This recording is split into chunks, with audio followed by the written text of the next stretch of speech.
2024 के लोकसभा चुनाव का ये मैंडेट ऐसा है जिसको समझना मुश्किल है लेकिन नामुमकिन नहीं है। ये अनएक्सपेक्टेड है क्योंकि हम सब लोग एक ओपिनियन बना के बैठे थे, एक उम्मीद लगा के बैठे थे अपने पूर्वाग्रहों के मुताबिक कि ये मैंडेट ऐसा आएगा या वैसा आएगा। मैंडेट का मतलब समझिए, बड़ा सिंपल है कि एक सरकार जो 10 साल से पावर में थी उसको रूल करने के लिए दोबारा मौका दिया है पब्लिक ने।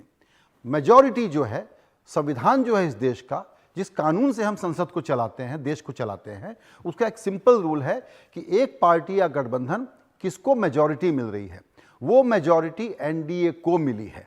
जाहिर है कि एनडीए के नंबर कम हुए हैं, लेकिन इसका मतलब ये नहीं है कि वो हार गई है। तो कोल्ड लॉजिक लगाइए, ऑब्जेक्टिव फैक्ट देखिए कि नरेंद्र मोदी लेड बीजेपी और एनडीए को तीसरी बार मौका दिया गया है। पब्लिक ने जनादेश दिया है कि आप गवर्न करिए।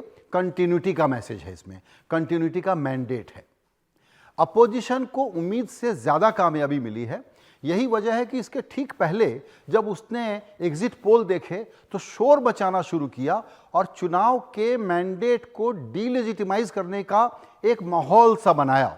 लेकिन अब सब शांत हैं, किसी को कोई ईवीएम से कंप्लेन नहीं है क्योंकि विपक्ष को भी बहुत सफलता मिली है इसमें।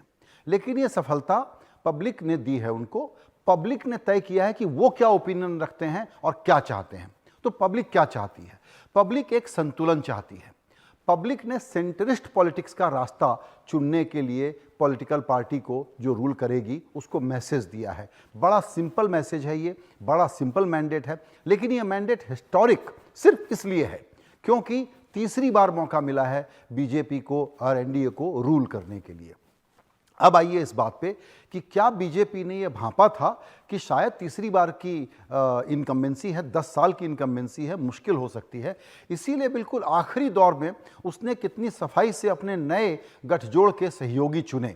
नीतीश कुमार को लाना, चंद्रबाबू नायडू को लाना और एचडी देवेगौड़ा की पार्टी को लाना इसका सबूत देता है। बीजेपी की एक दूसरी सफलता देखिए कि उड़ीसा उनके लिए ग्रीन फील्ड स्टेट था। पहली बार बड़े पैमाने पर वहां प्रवेश करना चाहते थे और वहां उड़ीसा के राज्य को अब रूल करने का उनको मौका मिल गया है।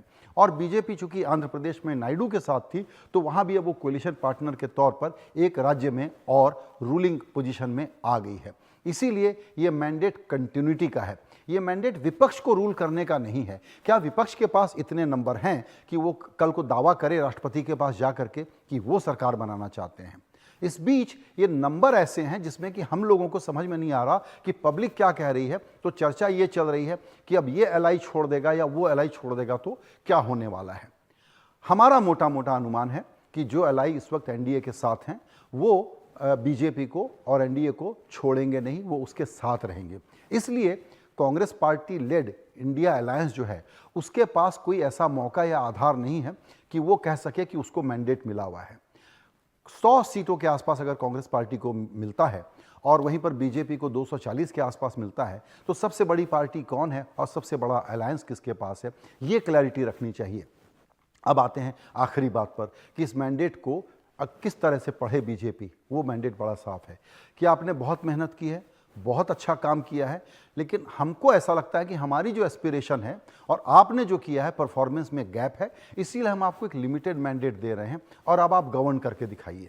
चूंकि ये तीसरा कार्यकाल है तो बहुत अच्छे से पता है बीजेपी को और एनडीए को कि अब परफॉर्मेंस के पैरामीटर बदलने पड़ेंगे और वहां पर हमको लगता है कि जो पॉलिसी की कंटिन्यूटी है वो रहेगी और हाई ग्रोथ का रास्ता चुनना पड़ेगा जो नौकरियां क्रिएट करें। और तीसरी बात, जो आखिरी बात है हमारी, कि जब हम कहते हैं कास्ट की पॉलिटिक्स चलती है, रिलीजन की चलती है, सोशल रियलिटीज़ बड़ी साफ हैं।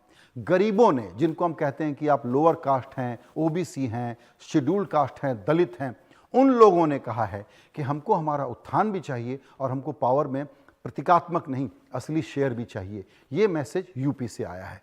आप लब्बुलुआब ये देखिए कि पूरा जो मैंडेट है उसमें अगर एक यूपी इस लाइंस को बिल्कुल तोड़ करके अलग हो गया, यूपी टर्न हो गया, वरना ये मैंडेट कुछ और हो सकता था, यूपी को बाहर निकाल दें तो आप पाएंगे कि ये मैंडेट कंटिन्यूटी का है, एक स्ट्रॉन्ग और स्थिर और एक कंटिन्यूटी वाली सरकार चलाने का है जो नरेंद्र मोदी को मिला है।